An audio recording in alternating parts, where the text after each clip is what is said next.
بسم الله الرحمن الرحیم. د سورې د فقهي مجلس لشکې مفتي صاحب په دې جلسې بالکل او په د ختم بخاري په دار نه متاثر شوی هو بالکل او حمد لله شکرا لله چې بیا هم هغه خپل مجلس ته راغلی.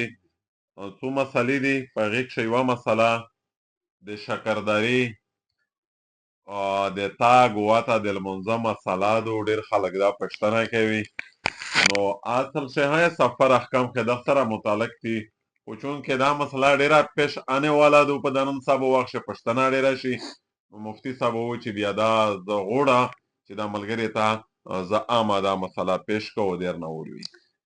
بسم الله الرحمن الرحیم. مفتی صاحب الله دا وکړي چې د میاشت ټول احکامات د دین په مطابق وي.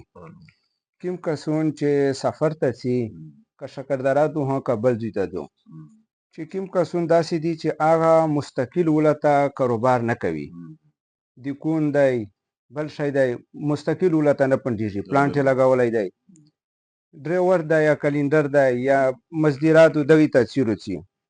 دا کسون خو چې ولته لوړ شي چې د دې د 15 ورځې د دغې ځای نه د تاګ په وخت کښې نیت وي بیا خو دوی د پیرال لمونځ کوي. او که چیرې په دا ناکام و بیا دوی 2 رکعته کوي.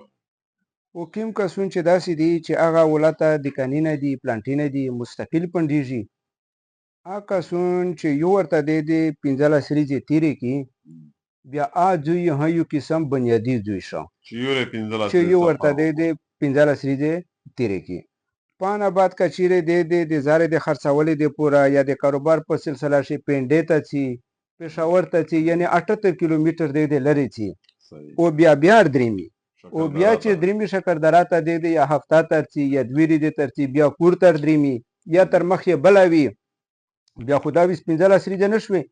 نو لحاظه دی چې یو ورته ولته ترتیب وي، سامان یې ولته وي، پلانټ یې ولته وي، دکون یې ولته وي، بیا که دی د کمې ورځې د پوره ولته ځي دا د بیا اصلي پیرال لمونځ کوي.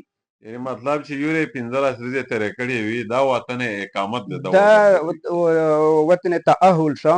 دا ویزې ولته چې کله دی ور درېمي لکه خپل وطن ته چې د لږ ټیم د پوره هم ور ډوځې پیرال لمونځ په دا باندې احکام د اقامت کېږي. نو دی بیا ولته پیرال لمونځ نه کوي چې یو یې 15 ورځې تېرې کړې چې 15 ورځې تېرې کړې وي.